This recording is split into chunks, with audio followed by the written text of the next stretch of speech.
Hello दोस्तों, मेरे YouTube channel पर आपका स्वागत है। अगर आपको मेरी कहानियाँ पसंद आती हैं तो चैनल को लाइक और सब्सक्राइब करना ना भूलें। आज मैं आपको महाभारत से जुड़ी एक घटना बताती हूँ जिसमें पांचों पांडवों ने अपने मृत पिता पांडु का मांस खाया था। उन्होंने ऐसा क्यों किया, यह जानने के लिए पहले हमें पांडवों के जन्म के बारे में जानना होगा। पांडु के 5 पुत्र युधिष्ठिर, भीम, अर्जुन, नकुल और सहदेव थे।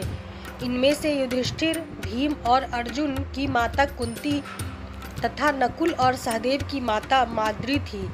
पांडु इन पांचों पुत्रों के पिता तो थे, पर इनका जन्म पांडु के वीर्य या संभोग से नहीं हुआ था, क्योंकि पांडु को श्राप था कि जैसे ही वो संभोग करेगा उसकी मृत्यु हो जाएगी। इसीलिए पांडु के आग्रह पर यह पुत्र कुंती और माद्री ने भगवान का आह्वान करके प्राप्त किए थे। जब पांडु की मृत्यु हुई तो उसके मृत शरीर का मांस पांचों भाइयों ने मिल बांट कर खाया था। उन्होंने ऐसा इसीलिए किया क्योंकि स्वयं पांडु की ऐसी इच्छा थी। चूँकि उसके पुत्र उसके वीर से पैदा नहीं हुए थे, इसीलिए पांडु का ज्ञान कौशल उसके बच्चों में नहीं आ पाया था। इसीलिए उसने अपनी मृत्यु पूर्व ऐसा वरदान मांगा था कि उसके बच्चे उसकी मृत्यु के पश्चात उसके शरीर का मांस मिल बांट कर खा लें, ताकि उसका ज्ञान बच्चों में स्थानांतरित हो जाए। पांडवों द्वारा पिता का मांस खाने के संबंध में 2 मान्यता प्रचलित है।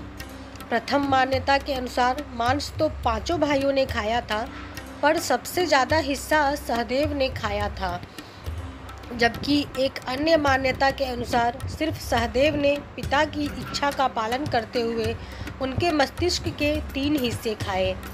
पहले टुकड़े को खाते ही सहदेव को इतिहास का ज्ञान हुआ, दूसरे टुकड़े को खाने पे वर्तमान का और तीसरे टुकड़े को खाते ही भविष्य का।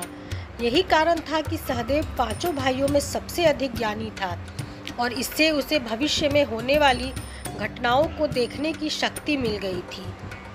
शास्त्रों के अनुसार श्री कृष्ण के अलावा वो एकमात्र शख्स सहदेव ही था जिसे भविष्य में होने वाले महाभारत के युद्ध के बारे में संपूर्ण बातें पता थी। श्री कृष्ण को डर था कि कहीं सहदेव यह सब बातें औरों को ना बता दे।